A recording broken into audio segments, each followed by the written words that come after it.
Hello po guys, isang magandang araw po sa ating lahat and kumusta po kayo? Ako po si Ate Mel and sa lahat po ng mga nandirito po ngayon, sa lahat po ng Scorpio mula October 23 hanggang November 22 para po sa inyo ang reading na to, lahat po is Scorpio. Anyway guys, nasa pang-apat na segment na po tayo na kung saan nagtatawas po tayo and ang mechanics po natin is isipin po talaga po natin na nandito po kayo sa aking harapan, nasa gilid po ang aking altar and talaga pong nandito kayo sa akin, isipin nyo physically na nandito kayo sa akin.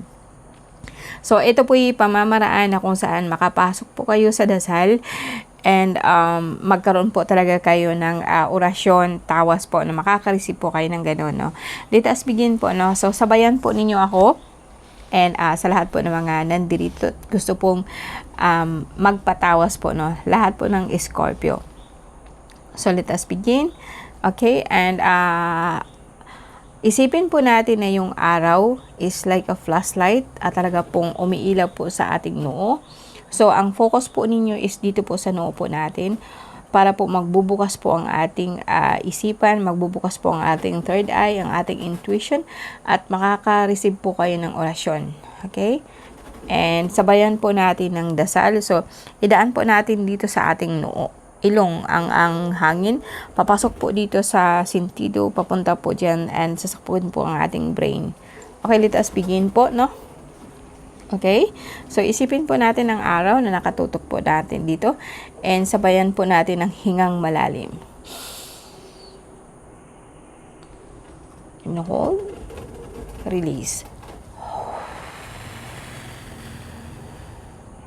So guys, ang paghinga po ng breath technique is like papasukin po yung ilong po natin dito and mabubukas po itong dito po natin and matatrain po yung isipan po ninyo na makakahinga siyang malalim and magkakaroon po ng pathways dito po sa ating brain and ilabas po natin yung hindi po natin kailangan. So talaga pong ibublow po ninyo ang kung lahat po ng laman po ng ating tiyan. So ito mga acid po natin, yung hindi magandang kabag po niyan, ilalabas po yan sa ating bibig, no? So yes, let us begin. Ulitin po natin. So hingang malalim po, then hold, release. And isipin po natin ang araw ulit, no? Nakatutok po sa ating noo. Then sabayan po ng hingang malalim. Then release. So guys, pwede po ninyo siyang i-train or paulit-ulit po yung gawin pagkagising po, no? And pag bago matulog po, no, nakakaginhawa po sila ng ating brain. Lalo na po sa mga tao po ng super stressed. Kuminsan po kasi dahil na po sa hindi po natin natutukan po ng right technique po na yung paghinga, no? Kaya nga po pag nagja-jogging po pagaso or kahit po nag-exercise po tayo, yung hininga po kasi natin parang labas-masok po talaga, no? Hindi katulad ng tao na talaga pong wala pong exercise, no? And isa po yan sa technique para po magbukas po ang ating isipan, ang ating brain po siya para pong magfa-function po siya ulit, no? Okay, let us begin ulit, no? Sabayan din po ninyo ako sa dasal. Okay. Diyos sa mga makapangyarihan po sa lahat, no? Basbasan mo po ang mga pangalan po na bibigyasin po namin. Bigyan mo po ito ng kapangyarihan para maalis po ang lahat po ng aming nararamdaman and sanggain po ang lahat po ng mga masasamang elemento pong pumapasok sa aming isipan. Kristak ortak aminatak hokmitak aminatak hiptak doay melomiyat hokbi biromia libaram dakak na. And Jesus Domini Eterno, Jesus Domini Dei, Jesus Rixum Diem, Jesus Emmanuel Dia, Salvador del Mundo, acto, dom, Jesus Cristo, Yeshua, salva me. Okay, Diyos ang mga makapangyarihan sa lahat. Salamat po Ama sa basbas, salamat po sa bawat grasyang dumating sa amin and sa pamagitan po ng mahal na ina. Basbasan mo po ang bawat isa sa amin, ang aming pamilya, ang aming mga mahal sa buhay, ang aming mga hinaing po, nawa po'y pagbigyan po. Maraming salamat po. in. Akto. May Kristo Yeshua, salva me. Jaha. Okay, let's begin, no? So, sa lahat ng Scorpio, alam niyo guys, no, pang-apat na po natin itong segment. So, parang isang buwan na po tayo, no? And sa lahat po actually ng nire-read ko ngayon, mula pa kaninang Pisces is maganda na po, no? Meron pong improvement po yung lahat po ng zodiac ngayon. I'm so happy guys, no? Parang talaga pong nagkaroon po ng liwanag ang inyong isipan, no? Hindi na po kayo ganun kagrabe, no? So, sa lahat po ng Scorpio, October 23 hanggang November 22 para po sa inyo to.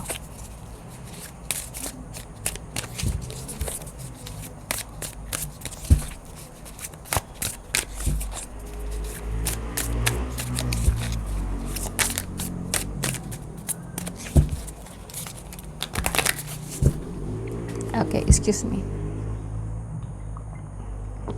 Habang mainit pa yung kape ko. Okay, Scorpio, October 24. Okay, October 24. Nakita ko kaagad dito na, mataas ang cholesterol mo. Talaga pong, may nakikita po akong problema po sa sikmura. Yung parang lagi po siyang mahapdi, bloated, no? Sa Scorpio sa ngayon, may nakita po ako na, masakit po ang ano nyo ha, masakit po ang tinatawag po natin na mga paa, masakit ang mga paa, and nandyan na rin po yung parang lagi po ikaw na bloated ang tiyan, may mga rashes, and lagi, ikaw ba'y naghahanap pa ng syota? So, ito ba'y walang syota ba ngayon ang mga Scorpio? And, may nakita din po ako dito na pananakit po ng mga binti. And, meron pong babae po na talaga pong nakabantay sa iyo lagi, ginagawan ka po niya ng mahika. And, chismis. Hanggang ngayon, di pa rin mawawala itong chismis, no? May problema ka po sa tinatawag po natin na medyo may problema ka din po sa kidney. Okay, sa lahat po ng Scorpio ngayon, makinig po kayo, no? Actually, sabihin ko, medyo delikado pa rin ang mo. May nakita po akong problema po siya sugar, pero nag-okay naman po siya, no? Problema po siya sugar. May nakita din po ako na pananakit po ng binti. So, hindi po masyadong maganda po ang pagdumi nyo. May nakita din po akong problema sa right, no? Sa masakit ang ulo. May nakita din po ako dito na gusto mong mag-travel, gusto mong tumawid po ng dagat. And, ito po mga balikat po ninyo masakit, no? So, mataas ang uric acid nyo, medyo tumaas po yung sugar ninyo. And, may nakita din po ako ditong mataas ang cholesterol, sikmura. And may nakita din po ako na yung hindi maganda yung daloy po ng dugo nyo. But hindi siya ganun kagrabe kaysa sa dati, no? So, etong Scorpio, pwede po akong magsabi sa inyo na pwede kayong kumuha po sa akin ng gamot, no? Ito po yung tinatawag po natin na bangkal, mambog. Kung meron po kayo nito, kumuha po kayo nito. Patuyuin po ninyo guys. Etong isang balot na to, wala po itong as is na po siya, and 100, and pwede po siya sa 3 araw. Meron din po akong isang version nito na medyo marami-rami, good for 5 days, that is 150. So, pero itong ganito kalaki is isang lagaan lang po siya, hindi mo na siya pwedeng hatiin. And maganda po ito sa kidney, maganda po siya sa sugar. Mataas po na cholesterol, ang paa mo na hindi maganda po ang oxygen. Pero warning po guys, talaga pong mapait po siya. And hindi siya kasing pait ng serpentina, kung alam mo yung serpentina, no? May nakita din po kasi ditong may problema ka po sa kidney at saka sa sugar. And ito'y pwede siya. Itong sugar ninyo man kasi is like, siguro lately, parang napadami po kayong kain po ng prutas. Kasi, para kasing humapdi po yung sikmura nyo. So, ibig sabihin, uric acid, and medyo naghalo po siya ng problema po sa ugat, kaya po parang hirap po ikaw maglakad, no? And nandyan na rin po parang nahihirapan po kayong dumumi, no? And dahil nga po sa may problema po kayo sa kidney. Pero eto po guys, pwede po ito sa inyo. Maganda po to, no? Anyway, Overall, hindi po ganun kalala po ang problema nyo. Ang gusto ko lang po guys, pwede kayong kumuha po neto, no? Kasi ang nakita ko dito puro elemental. And may nakita din po ako ditong, alam mo, may mga marami kasing naglilipana ngayon na actually parang hindi sila diwata, kundi nagbago na po yung anyo nila, nagiging parang nagbago po yung anyo nila, as in pero ang mukha nila talaga po is like diwata, para silang birhen kung titingnan. Pero kung titigan ninyo yung mukha is makikita niyo pagkadami-dami po niyang ngipin. Marami po ngayon ang naglilipana po na ganyan, no? And ito'y dahil po kaya po ang likod ninyo talaga po yung masakit, no? Itong lalo na po itong lower back, kasi po ito'y tinatawag po namin na lakad, no? And ito pwede po itong panangga. Ang panangga po nito, ang laman po nito lahat po is sinukuan, itim, puti at saka dilaw, no? Meron pa akong iba't ibang klase po ng sinukuan na tatalakayin ko po pagdating po ng ilang araw po, no? Ito siya siguro by after po ng Holy Week, no? Kasi malapit na po ang Holy Week natin, no? Ito po meron na po siyang San Benito, and ang laman po nito is sinukuan. So hindi po ito maaalis ang kapangyarihan niya or ang lakas niya kahit makapunta po kayo sa patay, no? I-recommend ko po ito sa inyo sa Scorpio. Medyo kukuha po kayo nito, and then sabayan po ninyo ng gamot po, no? Kung magkano to, so PM na lang po kayo, may ililink po ako dyan, no? Just in case, no? Kung wala naman po talaga kayong magagawa, wala po kayong budget, pwede po kayong kumuha lang po neto, sabayan ko na po ng langis, no? Na pwede po ninyong anuhin. Ito din po is langis po na panangga ko, na kung saan kompleto na po siya ng gamit. Meron pa itong San Benito guys, wala po akong stock ngayon, pero parating po siya, nag-order na po ako. Ayan, andito na po yung lahat po ng klase po ng sinukuan. Lason po siya sa orasyon. Pero sa inyo guys na Scorpio, hindi ko pa naman ito i-recommenda. I-recommenda ko lang po yan kapag talaga pong grabe po ang nararamdaman ninyo sa inyong tiyan, no? Ito kasi is okay na po sa akin, para po hindi makapasok itong mga masamang nilalang po na binabantayan po talaga kayo. And may talaga pong merong nag-aano po sa inyo na matanda, na kung saan nakabantay sa iyo lagi, no? And parang naano ka po, may mga grupo po sila na kung saan kulto po ang nakikita ko, no? Yeah, that's why I recommend po itong dalawa, pero kung wala kayong budget, kahit isa lang po, no? And sa inyo guys, alam kong gusto niyo pong umalis, pero sa ngayon po negative po siya. Siguro after ng Holy Week makakaalis kayo, or before Holy Week parang meron kayong gustong puntahan. Lahat po ng Scorpio, October 24 hanggang November 22.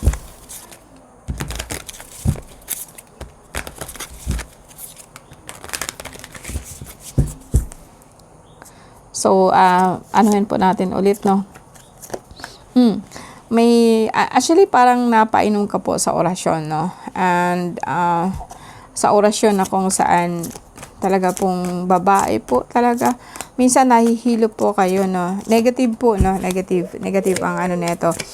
Pero guys, no, may nakita po ako, kung lalaki ka po, medyo bumaba po ang hemoglobin mo, bumaba din po yung potassium nyo. So, kaya po, parang talaga pong hirap po kayo maglakad. And, may nakita din po akong parang, kung ikaw po yung babae, parang masakit po yung dito sa may banda po ng kidney, katabi po niyan. Yung isa pong, parang yung isang mattress mo, parang may tama po siya, no? And parang katabi po siya ng kidney, tsaka yung mattress po natin, parang nag-inflame po ito. And recommend ko talaga sa inyo guys ito, no? So mapait ito, pero tiisin po ninyo. May kasabay din po akong sibukaw, kasi ang sibukaw po, maganda po siyang pandagdag po ng pulang dugo.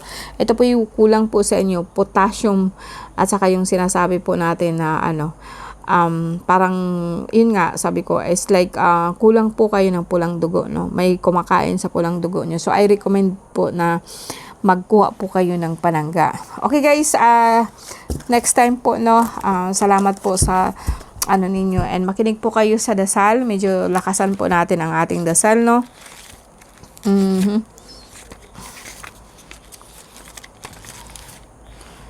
Okay, let's bow at our head and isipin po natin na yung buong puwersa po ng araw is nasa ating ulo and talagang pinoprotektahan po tayo. So, let's begin.